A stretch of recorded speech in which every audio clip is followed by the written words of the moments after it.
안산 단원을 김남국입니다. 공수처장님께 좀 질문 드리겠습니다. 그 공수처장님 그 최근에 그 뭐 범죄 수사에 있어서 디지털 정보의 증거 능력이 굉장히 중요하죠. 예, 점점 중요해지고 있습니다. 네, 그래서 지금 공수처도 출범과 동시에 디지털 증거 보존 관리 시스템 구축 사업과 관련된 부분에 굉장히 좀 심혈을 기울인 것으로 알고 있는데 맞나요? 예, 맞습니다. 지금 현재 어느 정도 단계에 와 있는지 좀 설명을 간단하게 좀 부탁드립니다. 저희가 지금 계약 8월달에 계약 체결을 했고요.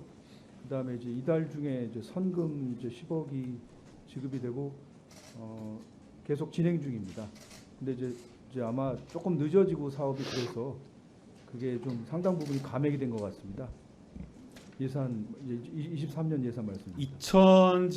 23년도 예산안 편성된 게 지금 1억 3천만 원이 맞나요?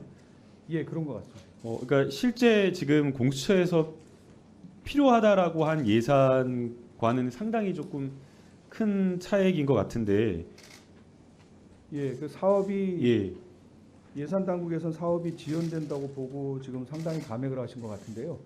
그래서 저희는 이제 이 부분은 뭐 저희뿐만 아니라 모든 이제 수사기관들이 굉장히 중요한 부분이기 때문에 그 이제 원래대로 좀 원상복구가 돼야 된다고 저희는. 요거는 뭐 압수한 여러 가지 디지털 정보의 뭐 포렌식이라든지 복원이라든지 아니면 또 증거의 무결성, 엄결성 그리고 또 그 복원한 어떤 디지털 증거를 관리하고 접근을 체계화하는 이러한 어떤 전자적인 종합적인 어떤 관리 시스템이 굉장히 좀 절실히 필요하지 않나라는 생각이 맞습니다. 드는데요. 예, 공감하시나요? 위해서도 꼭 필요하고요. 예. 그래서 지금 편성된 예산안이 요청한 것보다 훨씬 더 지금 워낙 감액돼서 예. 과연 이대로 지금 2023년에 이렇게 했을 때 운영이 가능할지 조금 걱정이 되고요. 그 다음에 지금 뭐 여기 또 보니까 뭐 MS 오피스, 바이러스 백신 이런 라이센스와 관련된 연간 구매 예산도 조금 많이 삭감이 된 것 같은데 이거는 뭐 그 어떻게 고정 어떤 경직성 경비여서 만약에 지금 이런 예산이 삭감이 되었을 때에는 부처에서 제대로 된 어떤 업무나 이런 것들이 가능할지 좀 걱정이 되는데 그 어떻게 되나요? 라이센스도 사실 매년 갱신을 해야 하기 때문에요. 예. 사실은 이제 그게 갱신이 안 되면 문제가 생기기 때문에요. 이 부분도 그 예산은 반영돼야 된다고 저희도 보고 있습니다. 이 불법을 공수처에서 저지를 수 없기 때문에 이런 어떤 경직성 경비는 조금 당연히 증액이 돼야 되지 않은데 좀 삭감이 돼서 좀 의아하다라는 생각이 들고요. 네, 국회에서 좀 반영을 해주시면 좋을 것 같습니다. 네, 법원행정처장님께 좀 질문드리고 싶습니다.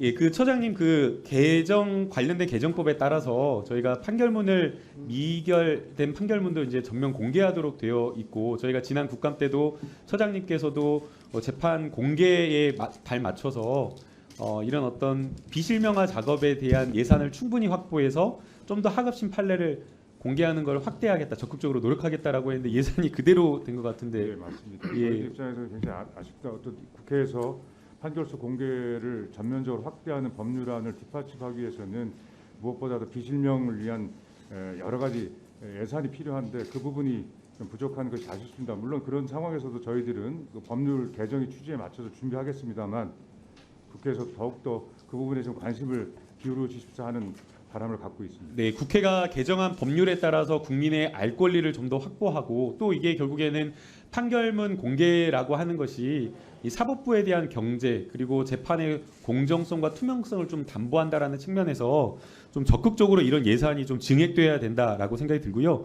그다음에 이제 가장 문제되는 게 결국에는 예상 처리량이라고 하는 게 판결문이 쌓여가는 그런 것들이 있는데 실제 지금 처리하는 그 용량 자체 비실명화 작업이 용량 자체가 너무나 이제 부족하다 보니까 이 부분에서는 좀 대폭 좀 전격 확대되어야 되지 않나라는 그런 생각이 듭니다.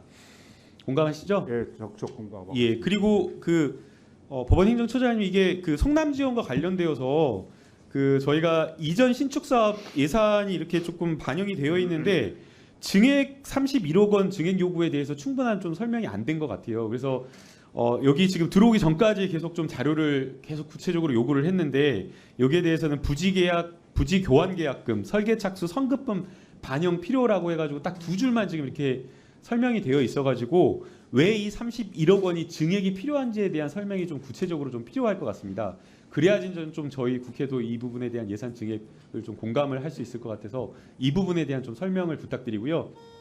짧게 법무부 장관님 그만합시다. 정리해 주세요. 정리해 주세요. 그 식비가 좀 증액돼야 되는 그 부분에 대한 현실화에 대한 저는 그 성남 지원이 워낙 낙후된 건물이어 가지고 이전이 시급한데 여러 가지 기술적인 문제가 나왔던 것 같습니다. 에타 면제와 관련돼서 그런 부분은 소위 과정에서라도 그 전에라도 저 위원님에게 저희들의 그간의 경연을 자세히 설명하도록 하겠습니다. 예, 위원님, 그거 물어봐 주셔서 고맙고요. 6호 처분에서 하는 아동 보호 시설이 있거든요. 저희가 이번 많이 미루지 않고 이번에 있어서 국회에서 저희가 읍소드려서 증액해서 6호 수준으로 맞출 수 있을 것 같습니다. 지금 소년은 있는 숫자가 적기 때문에 아주 큰 액수가 필요하지 않거든요. 제가 구체적으로 설명드려서 매석 내에서 할 수 있을 경우에 적어도 아동 보호 시설 수준까지 되는 것을 내년에 바로 진행할 수 있도록 준비해서 설명 올리겠습니다.